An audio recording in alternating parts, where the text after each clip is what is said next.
Bonjour, salut chez vous, j'espère que vous allez bien. Moi, ça va très très bien par la grâce de Dieu. Bienvenue à votre émission Pasteur, j'ai besoin d'une réponse. Et comme d'habitude, je ne suis pas seule, je suis avec le pasteur Oscar Tricala. Bonjour pasteur, Bonjour, Nao. comment vous allez? Ça va, on est là. Ok, est-ce que vous êtes prêts pour le deuxième épisode? Ça me fait Mhm. plaisir de venir et surtout partager le plateau avec toi. Oh, merci papa, merci.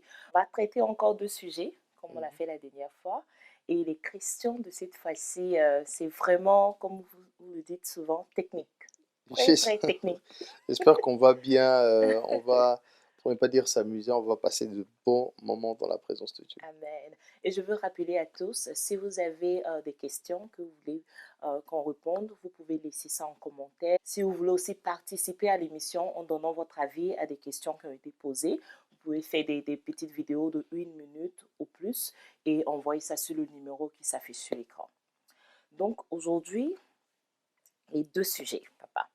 C'est à peu près le même sujet, mais c'est deux questions différentes, comme on le fait d'habitude. Une question et après un cas. Voilà. Donc, sans plus tarder, on va passer à la première question. Est-ce qu'un chrétien peut avoir deux femmes comme certains hommes dans la Bible? Est-ce Mhm. qu'un chrétien peut avoir deux femmes comme Mhm. certains hommes dans la Bible? Et ça a été précisé comme certains hommes dans la Bible, parce qu'on Mhm, sait que dans la Bible, il y a plusieurs hommes qui ont eu mhm. plusieurs femmes. Donc, je pense que cette question, c'est pour dire les hommes de la Bible ont eu ça. Est-ce que nous, on peut faire la même chose? Il faut comprendre que Mhm. quand on parle des hommes de la Bible, euh, Baal, c'est un personnage dans la C'est Bible. Ça ne veut pas vrai. dire que si une personne est dans la Bible, Mhm. Satan, il est dans la Bible. C'est vrai. Ça ne veut pas dire que s'il y a eu des hommes dans la Bible qui ont fait quelque chose, ça nous donne le droit de faire ce qu'ils ont fait. Moi, je vais plutôt emprunter une autre OK. avenue. OK. Je pense on devrait plutôt traiter sur le Le mariage mariage. OK. et qu'est-ce que la Bible dit du mariage. OK. Donc, parce que si on doit aller sur les deux définitions, là encore, ça c'est nos définitions à nous Mhm. en tant que homme. Mais comment est-ce que la Bible définit le mariage? Je pense que c'est vraiment dans ce sens-là que moi, à mon sens, j'irai. Alors, si on a déjà parlé du mariage, dans Genèse, hein, c'est la toute première fois que nous voyons cet événement-là, hein, du Mhm. mariage, Genèse au deuxième chapitre. Carrément, je m'en vais lire, Mhm. parce que je sais que dans cette émission, c'est beaucoup plus les Ce que Écritures la et les parole dit. questions et ce que la parole dit. Mhm. Alors, je suis dans Genèse 2, commençons à partir du 18e verset. Le Seigneur dit, verset 18, il n'est pas bon que l'homme soit seul. Je vais lui faire une aide qui sera son vis-à-vis. Donc, le Seigneur ici, c'est lui qui est initiateur du mariage. Il n'est pas bon que l'homme soit seul. Je vais lui créer une aide semblable. Semblable. Et, et il va plus loin, le Seigneur Dieu façonna de la terre tous les animaux de la campagne et tous les oiseaux du ciel. Il les emmena vers l'homme pour voir comment il les appellerait afin que tout être vivant porte le nom dont l'homme l'appellerait. L'homme appela, c'est vrai que ça ne nous intéresse pas, mais c'est sur notre chemin car on va avancer.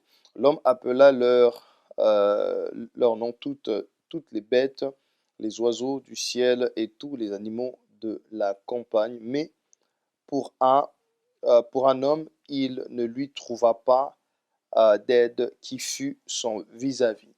Donc ça veut dire ce jour-là, l'homme, il était dans Éden. Il va voir un chimpanzé. Il dit, Mhm. toi, je t'appelle chimpanzé. Il voit le Mhm. lion. Toi, je t'appelle lion. Le roi de la forêt, il voit. Après, il arrive à un moment donné, il a fini, mais il n'y a personne qui lui ressemble vraiment. Mhm. Même si des fois, on peut dire les chimpanzés, les bonobos, ça peut le faire, mais c'est pas ça. C'est Il pas dit, ça, mais yeah. vraiment, la morphologie, ça le fait pas. Mhm. Vous voyez. Mhm. Donc, et après, il trouve que ça ne va pas.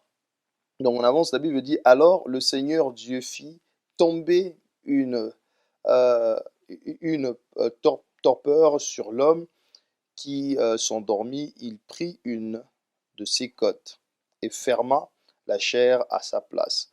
Le Seigneur Dieu forma une femme de la côte qu'il avait prise à l'homme et il l'emmena vers l'homme. Ouais.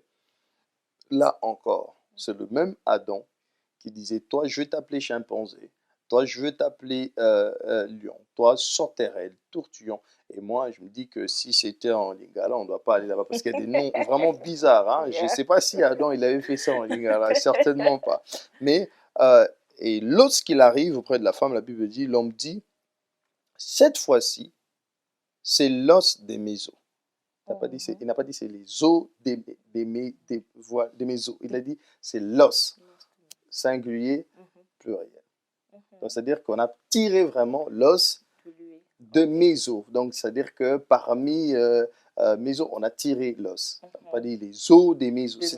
C'est un détail. Et puis, il dit la chair, singulier.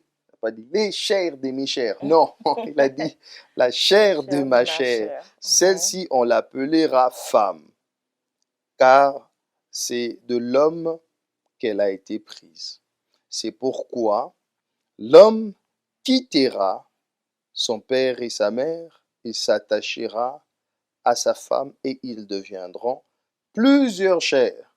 C'est ce qu'on a dit chez toi? Non, une seule chair. Une seule chair, tu vois un peu? Donc, je pense que ça le dit déjà. Alors, si nous devons... Moi, je ne peux pas prendre un iPhone, je vais aller l'utiliser comme je veux. On fait quand même attention. Je me rappelle une fois qu'on a commencé à faire des téléphones waterproof, comme on appelle ça en anglais, c'est-à-dire que vous pouvez plonger ça dans l'eau. Après, à un moment donné, un ami vient me dire, non, est-ce que ça, là, ce n'est pas aussi waterproof? Essaie un peu de mettre dans l'eau. Je dis, je dois faire attention, je n'ai pas envie de perdre mon téléphone. Vous voyez un peu? C'est-à-dire, on fait attention, on essaie un peu de comprendre la notice. Alors, c'est la même chose avec le mariage. Il faut voir quelle est la pensée du Créateur. Vous voyez? Comment est-ce qu'il avait conçu le mariage? Sinon, si on n'est pas dans la pensée du concepteur, chacun peut faire ce qu'il veut. Je peux prendre comme ça une voiture, normalement, la voiture, je ne peux pas dire, bon, je vais aller mettre l'eau dans la voiture. Non, mais attends, la voiture, elle est comment? Est-ce qu'elle est, c'est une diesel? Est-ce que c'est quel type de carburant qu'il faut mettre dans cette voiture-là? Je ne veux pas dire, je vais aller mettre l'eau là-dedans. Parce que ça va compliquer le moteur et je vais bousiller la voiture, n'est-ce pas? Parce qu'il faudrait comprendre la pensée. Je ne peux pas prendre une Tesla et aller dans une station essence mettre le carburant. Ça ne marche pas comme ça parce que celui qui a conçu la Tesla, elle sait que cette voiture-là, il faut la charger. C'est avec l'électricité qu'elle... Vous voyez? Donc, la même chose, c'est avec le mariage. Je vais aller plus loin. Comme aujourd'hui, là, tu n'as pas de questions, moi, je vais avancer. Ok, papa. Donc, voilà. Comprenez, hein? Donc, les prédicateurs, là, qu'on leur donne seulement 1 minute comme ça, là. La régie risque de commencer à me regarder et me dire, pasteur, il faut arrêter. Bon, comme ils sont gentils, là, j'y parle. Ok. Alors, dans le livre de Matthieu, ça va encore aller en profondeur, n'est-ce pas? Parce que celui qui a créé le mariage, ici, il est en train de parler. Matthieu 19, Matthieu chapitre 19, verset 1er. La Bible dit, lorsque Jésus eut achevé ses discours, il quitta la Galilée pour se rendre dans les territoires, de la Judée, de l'autre côté du Jourdain. De grands foules le suivirent et là, il les guérit. Les pharisiens vinrent le mettre à l'épreuve en lui demandant, est-ce permis à un homme de répudier sa femme pour n'importe quel motif? C'est une question du mariage, mais ici, c'est de l'autre côté, le divorce. Est-ce qu'on peut divorcer pour quoi que ce soit? Comprenez que Jésus, pour répondre à la question, il va à la notice. C'est très intéressant. Donc voilà pourquoi certaines questions, on ne peut pas juste répondre plein d'émotions, plein de sentiments, c'est ce que je pense, c'est ce que je dis. Non. Jésus lui-même, il va à la notice. Et regardez ce qu'il dit. Il répondit, n'avez-vous pas lu que le créateur, vous comprenez, voilà pourquoi j'ai parlé de Pas lui. la Tesla, de l'iPhone, et je ne fais Mhm. pas leur publicité. Voilà pourquoi j'ai parlé de ces marques-là. Avant de les utiliser, nous consultons d'abord celui qui a créé. Et Jésus a fait la même chose. Mhm. Alors, pour le bien-aimé qui a posé la question sur le mariage, je te demanderai de faire cet exercice-là. C'est pas très compliqué. Vous voyez, ça peut être difficile parce que je peux aller comme ça, on me dit, bah, écoutez, ma voiture, elle roule avec le carburant, mais moi je dis, j'ai vu la Tesla, je me recharger ma voiture. On me dit, non, Mhm. mais frère, tu ne peux pas la charger parce que ce n'est pas une voiture électrique, c'est Électrique. Mhm. difficile, mais je dois me soumettre à cet exercice-là, comprendre la pensée du concepteur. Et Jésus dit, euh, n'avez-vous pas lu que le Créateur, dès le commencement, les filles, hommes et femmes. Ça répond aussi à la question. Est-ce qu'une femme, une femme peut se marier? Il va au départ.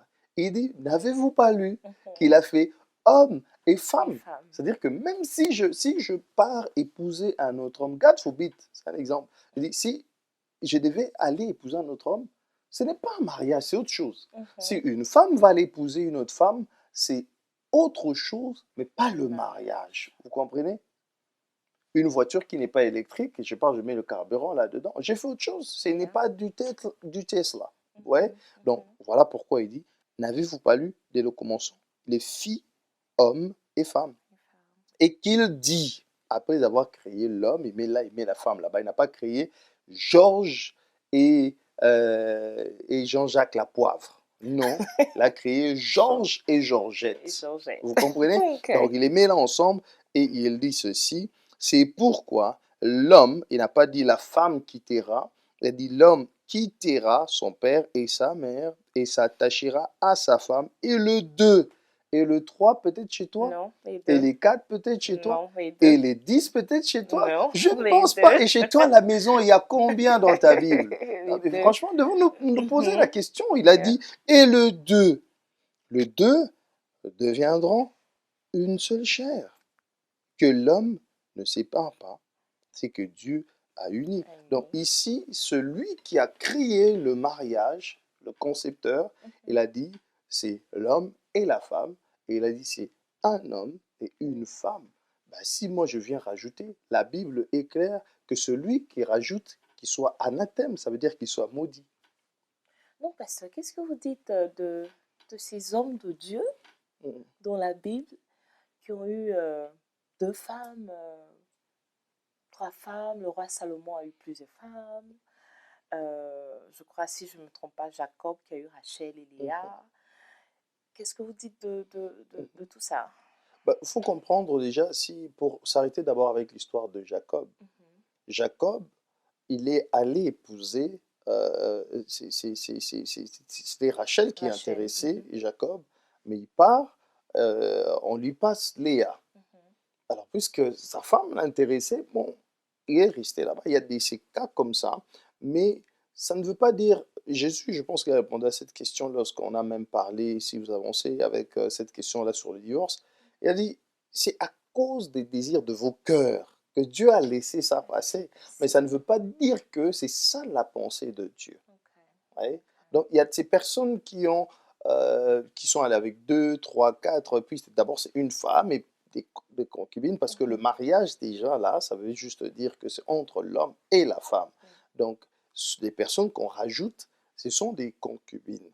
Ok. Vous voyez? Mais ce n'est pas, ou encore chez nous, au Congo, on dit premier bureau, deuxième bureau. Donc, la femme, c'est Mhm. bureau un et bureau 2 Deux bureaux, bureau 3 il y a trois. d'autres même. Je connais un monsieur là qui a 10 bureaux comme ça. C'est une très grande entreprise. Ok. Hein. Et chez vous, comment est-ce que vous appelez ça? On appelle les cheesers. Les chisa. Mhm. Oh, wow, ça c'est très Ça arrive. intéressant. Mm. Ok, pasteur, c'est compris. Donc, on va aller en même temps à la deuxième question. C'est à Mm. peu près dans le même thème. Cet homme dit, pasteur, je suis un homme polygame, Mm. marié à deux femmes, légalement à une autre et l'autre traditionnellement. Mhm. Je viens de recevoir le Christ dans ma vie. Mhm. Dois-je me séparer de l'une d'entre elles? Mm. C'est ça sa question. Et avant que vous ne répondiez, on va passer un peu aux avis pour voir ce que les gens pensent. Bien sûr. Allons-y. Alors, pour répondre à la question, je dirais que je me base sur la parole de Dieu en tant que chrétien, puisqu'il devient chrétien. Alors, la parole de Dieu dit quoi? L'homme quittera son père et sa mère pour s'attacher à sa femme. Et les deux formeront une seule chair. Ce qui veut dire qu'il ne pourra pas rester avec les deux. Donc, je dirais à cette personne-là de faire un choix. Il doit forcément faire un choix entre celle qu'il a mariée légalement ou celle qu'il a mariée traditionnellement. Et il faudrait qu'il sache que le choix qu'il fera aura des conséquences qu'il aura assumées. Moi, je ne peux pas trancher là-dessus parce que je ne suis pas le Seigneur. Mais le plus important, c'est que notre conscience, face à cette vérité absolue qui est la parole de Dieu, il faut se demander qu'est-ce que la parole de Dieu dit. Moi, en tant qu'époux à ces deux femmes, est-ce que les devoirs que je remplis sont les devoirs d'un époux selon la parole de Dieu ou ces devoirs-là sortent du contexte de la parole de Dieu? Donc, c'est très important nous-mêmes de se mettre face à la parole de Dieu. Parce que la parole de Dieu dit que vous connaîtrez la vérité et la vérité vous affranchira. Et ce n'est pas un homme qui a franchi, mais la vérité de la parole qui a franchi. Moi, je ne vais pas répondre à la question oui ou non, mais je vais simplement renvoyer la personne face à cette vérité qui est la parole de Dieu. Qu'est-ce que toi, la parole te demande de faire? Parce que quand tu reçois le Seigneur Jésus, au-delà du fait qu'on connaît la parole, qu'on apprend de la parole, le Saint-Esprit aussi nous parle et nous transforme. Et au fond de ton cœur, qu'est-ce que Dieu te dit, qu'est-ce que le Saint-Esprit te dit de faire? Bon, pasteur, vous avez écouté les avis. Déjà, qu'est-ce que vous pensez? Il y avait un peu de diversité, mais en même temps, ils se Mhm. rejoignaient un peu. Mais qu'est-ce Yeah. que déjà vous pensez? Oh, c'est très intéressant, surtout la dernière personne. Ah, bon, c'est sûr. Oui, j'ai plutôt aimé, j'ai trouvé qu'elle a un peu fait attention, elle était Mhm. beaucoup plus sage, elle n'est pas allée direct, Pas parce que dit. c'est sensible, surtout quand, dans ce genre de cas, quand ça Mhm. implique les enfants, c'est pas facile, mais encore, pour ne pas me redire, Mhm. il faut toujours consulter la notice. Exactement. Imaginez-vous que vous étiez en train de mal utiliser votre voiture Mhm. pendant un temps, vous étiez en train de mettre, et ça, je suis sûr que ça arrive à toutes les Oui, femmes, hein. oui. Ça t'est déjà arrivé, tu utilises Mhm. mal la voiture et ton mari vient te dire, il dit, non, non, ce n'est pas comme C'est pas ça. comme ça on Mais utilise hier. est-ce que tu demeures en Mhm. faisant la même chose? Non. Tu vas faire la bonne chose, n'est-ce pas? Parce que on est, j'ai aimé ce que le dernier intervenant, ma chère épouse, Tendre épouse. tendre épouse. Donc, j'ai aimé ce qu'elle a dit. Elle a dit, vous allez connaître la vérité et elle, ensuite, elle va vous libérer. C'est la vérité qui nous affranchit. Si je découvre que le modèle que je suis en train d'appliquer, c'est pas ça. Ben, je n'ai qu'à me convertir, je n'ai qu'à changer. Et l'évangile en soi, ça nous coûte quelque chose. Si Mhm. l'évangile ne t'a rien coûté, c'est pas vrai. C'est vrai que nous payons pas pour notre liberté, Christ l'a fait, Mhm. mais ça nous coûte quelque chose parce que nous devons abandonner une chose, nous devons crucifier le vieil homme. Donc c'est le prix à payer. Pierre, par exemple, c'était toute sa vie, il a fait que pécher. C'est ce qu'il faisait. Il Mhm. se définissait par ça. Mais lorsqu'il rencontre le Christ, il devait tout abandonner. Et même un jour, il posa la question à Christ pour dire, nous autres qui avons tout laissé, nous avons tout Mhm. abandonné, nous avons laissé nos familles, qu'est-ce que nous on aura en retour? C'est-à-dire qu'il y a eu un prix à payer. C'est ça. Alors, une personne qui était mariée déjà à plusieurs personnes et qui vient en Christ, euh, euh, voilà, c'est peut-être ça le prix à payer, c'est de laisser une femme partir et de garder celle qui est légale. Mais dans le cas où ce n'est pas celle qu'elle aime, c'est ça maintenant le prix à payer. Je vois un peu ce que vous dites, papa, mais est-ce que ça va pas créer un peu, bon, un plus grand problème? C'est-à-dire Mhm, qu'il y a la culture. Est-ce que c'est pas, on peut pas dire, voilà, tu peux juste rester avec ces deux femmes. euh, it's okay, tu es déjà, ça mhm, va, pour éviter peut-être ce gros problème de famille que ça peut créer mhm. et tout. Est-ce que on peut pas aller dans ce sens-là au lieu de lui dire de laisser quelqu'un? Non, écoutez, Dieu, si c'est le Seigneur Mhm, qui est en train de parler à une personne, mhm, Ça ne veut pas dire que si je dois parfois me détacher ou laisser avec une femme et tout ça, ça doit se faire brutalement. Non, ça se fait par sagesse. Et comme j'ai dit ici tout à l'heure, que surtout s'il y a des enfants qui sont impliqués, c'est très sensible. C'est une question Mhm. que même moi, je ne peux pas prendre à la légère. Mhm. Il y a parfois des enfants qui sont là-dedans, il y a des liens, et même surtout, ça peut être facile pour moi. J'ai dit, je me réveille, je dis, j'ai rencontré Jésus. Si ma deuxième femme, je dois te quitter. Mais attends, Mhm. nous avons vécu ensemble toutes ces années, Ces et moi années. je me définis que par toi, je jure que par toi, mais tu me dis que tu pars parce que tu as rencontré le Seigneur. Euh, je pense que ça doit vraiment c'est prendre par des pincettes, utiliser la sagesse. Il y a plusieurs questions qui s'y traitent. Je peux prendre l'exemple avec Salomon dans la Bible. Mhm. C'était une question très sensible. Je ne vais pas dire que non, voilà, je viens de rencontrer le Seigneur, je viens signer les papiers de divorce parce que Ouais. moi, dans quelques jours, là, je risque, il y aura enlèvement, je suis en train d'aller au ciel, et ben je te quitte. C'est très brutal. Ouais, alors, il y a la sagesse qui doit être là-dedans. Je prends l'exemple, pour ne pas me répéter, avec Salomon. On vient lui dit, cette femme dit, non, c'est mon fils. L'autre dit, c'est mon fils. Salomon dit, Mhm. ok, d'accord. Par sagesse, il sort l'épée. Il dit, d'accord, nous allons séparer l'enfant en deux. Tu prends ta part, l'autre prend sa part. Et l'autre dit, oui, coupe l'enfant en deux. L'autre dit, non, non, non, donnez l'enfant. Salomon dit, c'est toi la mère. Vous voyez? Donc, il a appliqué la sagesse pour répondre à un dilemme, à une situation très sensible. Et moi, je pense que pour notre cher papa chrétien qui vient de se convertir, priez. Je suis sûr que le Seigneur pourra vous donner la sagesse. S'il est dans une église d'attache, il peut aller voir les hommes de Dieu qui, par un conseil, va voir un peu comment est-ce que ça se passe. Et encore, euh, pour cette femme avec qui il a été pendant longtemps, moi, Mhm. bon, je ne dirais pas moi parce que je ne sais même pas me mettre à sa place, je dirais plutôt qu'il faut toujours être là, soutenir la personne, Mhm. quoique ici, ça va demander peut-être la séparation, Yeah. mais il est quand même là pour aider, pour Pour assister, assister parce les que parents. c'est pas facile avec cette transition. Mais tous les cas, c'est différent. On ne sait Mhm. pas est-ce qu'il y a les enfants, puisque je ne suis pas son pasteur, je ne connais vraiment pas le cas dans les détails. Mhm. Je ne sais pas lui dire, voilà, créer une rupture tout de suite. Non, il peut aller voir s'il est dans une église d'attache, voir les hommes de Dieu.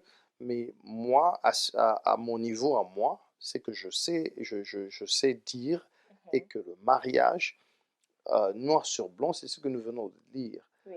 Même si j'ai tout l'amour du monde pour lui, la vérité va La rester la vérité vérité. reste. C'est ça. Ok, papa. Est-ce que vous avez un dernier message pour ce, pour ce monsieur? Si vous pouvez regarder la caméra. J'aimerais vous encourager. Encore, je ne peux qu'imaginer. Si vous posez cette question, c'est que ça vous dérange au plus profond de vous. Ce que je peux vous offrir, c'est la prière. Vraiment, je suis en train de prier que le Seigneur puisse vous fortifier et que lui qui est auteur de toute sagesse, il a dit que celui qui a besoin de la sagesse, qu'il la demande et le Seigneur va l'accorder. Je prie qu'il puisse vous donner de la sagesse afin de gérer cette situation. Et encore, pour ne pas me répéter, allez-y voir les hommes de Dieu dans votre église locale, voyez votre pasteur, et dites-lui comment est-ce qu'il peut vous encadrer dans cette situation. Vraiment que le Seigneur puisse vous fortifier une fois de plus et qu'il puisse vraiment vous aider à gérer cette situation de le mariage. Et encore, bienvenue dans la grande famille chrétienne et je suis votre frère, je vous garde dans mes prières. Amen, amen. Merci, pasteur. Merci, Merci encore d'avoir répondu à nos questions. Et je pense que c'était clair et c'est pas rentré dans les oreilles d'un sourd. c'était un Vraiment. plaisir. Merci, pasteur. Comme d'habitude, si vous avez des questions, si vous avez des commentaires, si vous voulez adresser quelque chose au pasteur, vous pouvez nous laisser ça dans les commentaires ou même nous envoyer des messages par adresse qui s'affiche sur l'écran. Si aussi vous avez vos avis à donner par rapport aux questions qui sont posées, faites une vidéo de moins d'1 minute et envoyez-la au numéro qui s'affiche aussi sur l'écran. Sur ce, je vous aime, mais le Seigneur vous aime encore plus. On se dit à la prochaine. Au revoir. Au revoir.